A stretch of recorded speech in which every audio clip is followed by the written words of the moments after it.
सदन के अंदर, इसमें कोई दो राय नहीं है। लेकिन कांग्रेस पार्टी का स्टैंड थोड़ा सा भ्रमित करता है। रोहित अग्रवाल जी। देखिए विवेक जी, अरविंद केजरीवाल आज जो जेल में है, ये घोटाला भारतीय जनता पार्टी ने नहीं, कांग्रेस ने ही उजागर किया था। सबसे पहले जो प्रेस कॉन्फ्रेंस करके इस घोटाले के ऊपर बात की थी वो कांग्रेस पार्टी ने की थी। और आज भी आप कांग्रेस को जो ऑफिशियल स्पोक्स पर्सन है उनके ट्विटर हैंडल से देख लीजिए, वो निरंतर आम आदमी पार्टी के ऊपर हमलावर हैं और वो ये इस बात को बिल्कुल पूरी तरीके से मजबूती से रख रहे हैं कि आम आदमी पार्टी ने भ्रष्टाचार किया है। अब हम आम आदमी पार्टी की अगर बात करते हैं तो ये वही पार्टी है जो अरविंद केजरीवाल भी वही व्यक्ति हैं जो कहा करते थे आरोप लगते ही इस्तीफा देना चाहिए। आम आदमी पार्टी कांग्रेस के खिलाफ ही आंदोलन करके और भ्रष्टाचार को मुद्दा बना के उसने अपनी पार्टी बनाई, अपनी स्थापना की और कांग्रेस को उखाड़ फेंका दिल्ली से और पंजाब से। तो स्थिति बिल्कुल साफ है कि जो लोग ये कहा करते थे कि आरोप लगते ही इस्तीफा देना चाहिए, आज वो इस्तीफा नहीं दे पा रहे हैं जेल के अंदर रह के भी। दिल्ली की क्या दुर्दशा उन्होंने कर दी है कि दिल्ली सीबीआई सर ये दिल्ली की बात तो कर लेंगे, लेकिन सीबीआई दावा कर रही है कि केजरीवाल जी ने सिसोदिया का नाम ले लिया।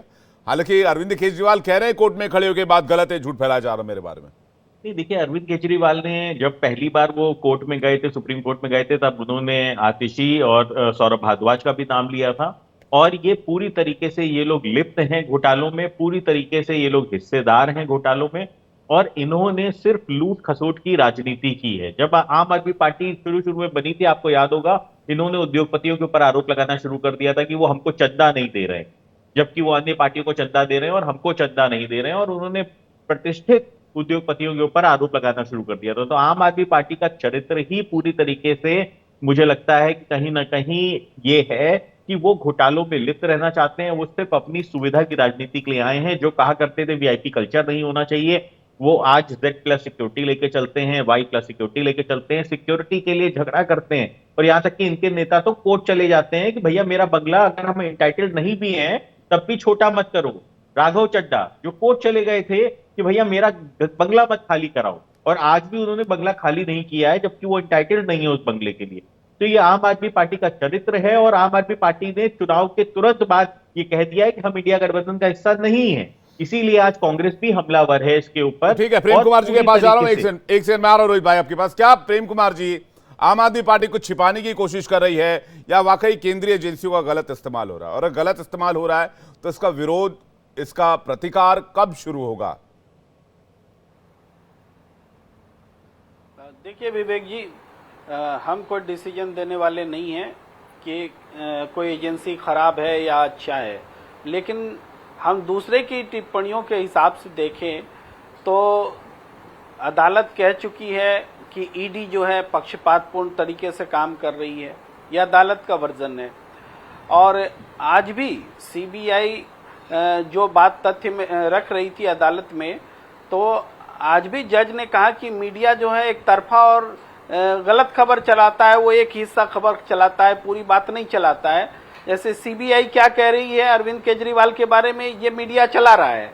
ये मेरा वर्जन नहीं है, क्षमा कीजिएगा, पूरी मीडिया के बारे में अदालत का वर्जन है कि प्रेम कुमार जी तथ्य कम से कम सही रखिए, क्योंकि मीडिया में क्या चलता है उसका कोर्ट से कोई लेना देना नहीं होता है। प्रेम कुमार जी, कोर्ट में पहली चीज तो ऐसी कोई बात नहीं है, अपना वर्जन नहीं बोल। नहीं, वो ठीक है, ये कोर्ट में कोई ऐसी कोई बात नहीं हुई। दूसरी चीज ये है कि मीडिया क्या चला रहा है वो कोर्ट के अंदर वैसे भी तथ्य नहीं माने जाते। रखने दीजिए, अरे आप डिस्टर्ब भी करेंगे क्या? जब नहीं, ये पूरी तथ्य आज जाकर के आप कोर्ट के देख लीजिए, कार्रवाई देखिए। कोर्ट ने मीडिया के बारे में कुछ नहीं कहा है। अरे मैं दावा करता हूँ कोर्ट ने कहा है, जज का स्टेटमेंट बता रहा हूँ मैं, जज का स्टेटमेंट बता रहा हूँ कि मीडिया एक तरफा चला रहा है और अधूरा चला रहा है। जी, हमने नहीं चलाया, बाकी का तो नहीं पता, लेकिन हमने नहीं चलाया, हमने दोनों पक्ष रखे हैं। कोर्ट, मैंने भी अपने शो में दोनों पक्ष रखे हैं। प्रेम कुमार जी को जवाब पूरा करने दीजिए।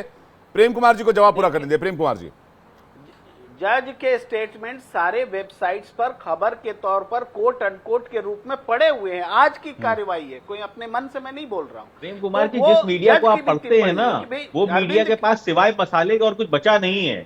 वो मीडिया खाली लाइक, सब्सक्राइब और शेयर के लिए वो कोई भी मसाला दे देता है। ठीक है रोहित भाई, आ रहा हूँ आपके पास वापस करना शुरू कर दीजिए। ठीक है रोहित जी, वापस आ रहा हूँ। एक बार प्रेम कुमार जी का जवाब पूरा हो जाए। प्रेम कुमार जी और अनिल जी को एक स्क्रीन पर लेकर आइए। ठीक है, प्रेम कुमार जी, अनिल जी, रोहित जी एक सेकंड वेट कीजिएगा। प्रेम कुमार जी, स्टेटमेंट को भी जज के स्टेटमेंट को भी अगर कोई नहीं मान रहा है और कह रहे हैं कि जज के स्टेटमेंट बताने वाला ही गलत है, तो फिर कहाँ जाए, कैसे बात करें, ये मेरी समझ में नहीं आता है। ये मैं जज को कोट कर रहा हूँ। आप कहिए जो ईडी के बारे में जमानत देते समय जो राउज एवेन्यू कोर्ट ने कहा था वो भी मीडिया ने गलत चला दिया था क्या? अरे वो तो सबके सामने है, वो तो आप मान रहे ना। तो ये सारे तथ्य हैं और ये तथ्य सबको दिख रहा है कि जब जमानत मिलने की एक उम्मीद जगती है तो दूसरी एजेंसी को लगा दिया जाता है, और जब फिर आप दूसरे केसेस में देखें फिर सप्लीमेंट्री चार्जशीट वाला भी सिस्टम का उपयोग होता है, कैसे भी जेल में बनाए रखना है। तो ये प्रवृत्ति जो दिख रही है ये घनघोर आपत्तिजनक है, एजेंसियों की प्रतिष्ठा के खिलाफ है। एजेंसियों पर इतने चार्जेज लग रहे हैं, एक बार भी उनको शर्म नहीं है कि वो आके अपने आप को बताएं, कि देश के सामने बताएं कि हम सही तरीके से काम कर रहे हैं। अब तो अदालत भी टिप्पणी कर रही है आप पर। अब क्या बचा एजेंसियों को अपना अपना चेहरा छिपाने के लिए? ये बहुत गंभीर बात है जी। नहीं तो विपक्ष इस पर खामोश क्यों है? विपक्ष खामोश कहां है? विपक्ष क्या? प्रेम कुमार जी मेरे साथ 1 to 1 लाइएगा, प्रेम कुमार जी से बात करो, उसके बाद अनिल गुप्ता जी आपके पास आ रहा हूं। बोलिए प्रेम कुमार जी। देखिए, अदालत की पर तो विपक्ष टिप्पणी नहीं करेगा, लेकिन एजेंसीज के जो अदालत की टिप्पणी है उस पर तो लोग बोलेंगे, और वो बोल रहे हैं। अब जब अरविंद केजरीवाल को विक्टिमाइज दिखाकर, प्रेम कुमार जी मेरी बात सुनिएगा प्लीज। आपने तो आप मीडिया को उठा कर लाए, लेकिन मुझे नहीं लगता यहाँ पर अब जज का जो भी कमेंट रहा होगा मैं उसका सम्मान करता हूं, लेकिन आज के इस डिबेट में आपने उसको कोट किया, ठीक है, चलिए वो आपकी मर्जी। लेकिन मुझे एक बात बताइए, इस चुनाव से पहले जब अरविंद केजरीवाल को, हेमंत सोरेन को विक्टिमाइज दिखाकर जब वोट हासिल करना था तो बड़ी बड़ी रैलियां होती थी कि नहीं होती थी? आज बताइए, दिल्ली में एक प्रदर्शन बता दीजिए, चलिए एक ट्वीट कमेंट बता दीजिए, कुछ भी एक फेसबुक पोस्ट बता दीजिए कि अरविंद केजरीवाल मुसीबत में और सॉलिडारिटी के साथ हम उनके साथ खड़े हैं।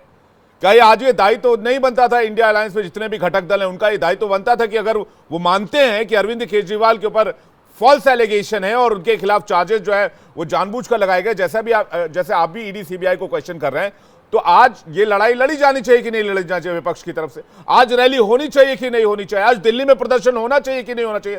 भाई नीट पे हो रहा है ना प्रदर्शन।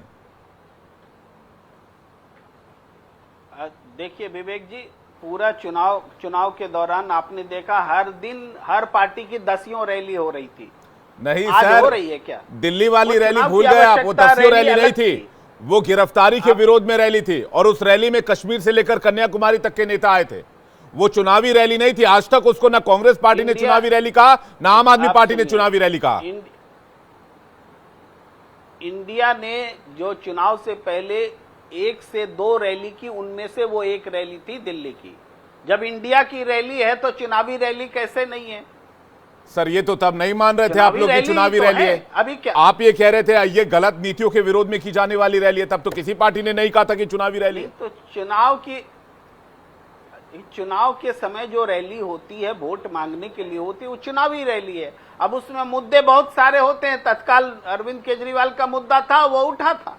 अब आज प्रश्न आपका, हम ये नहीं कह रहे हैं कि नहीं उठना चाहिए, प्रदर्शन नहीं होनी चाहिए। आम आदमी पार्टी तो प्रदर्शन कर रही है। आपकी एक्सपेक्टेशन है कि इंडिया एकजुट होकर के प्रदर्शन करे, ये कह रहे हैं। तो इंडिया जब जिस समय इस मुद्दे को महसूस करेगा उसको करना चाहिए। अगर उसको लगता है कि ये नेशनल इश्यूज है तो करना चाहिए। वाह सर, उसको लगता है नेशनल इशू नहीं है, अरविंद केजरीवाल के नाम पर इंडिया अलायंस को वोट चाहिए था, तब प्रदर्शन हो रहे थे, रैलियां भी हो रही थी।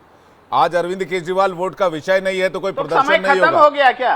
रैली का समय खत्म हो गया क्या? नहीं, आम चुनाव तो खत्म हो गए ना, महीने भर में भी हो सकती है। आम चुनाव तो खत्म हो गए ना सर। आम चुनाव खत्म हुआ तो वो तो मैंने कहा हर दिन 10 रैली हो रही थी, ये कौन सी बात? क्या विपक्ष के लिए अरविंद केजरीवाल सिर्फ वोट का विषय है? मैं आम आदमी पार्टी के पवन शर्मा जी के पास जा रहा हूं।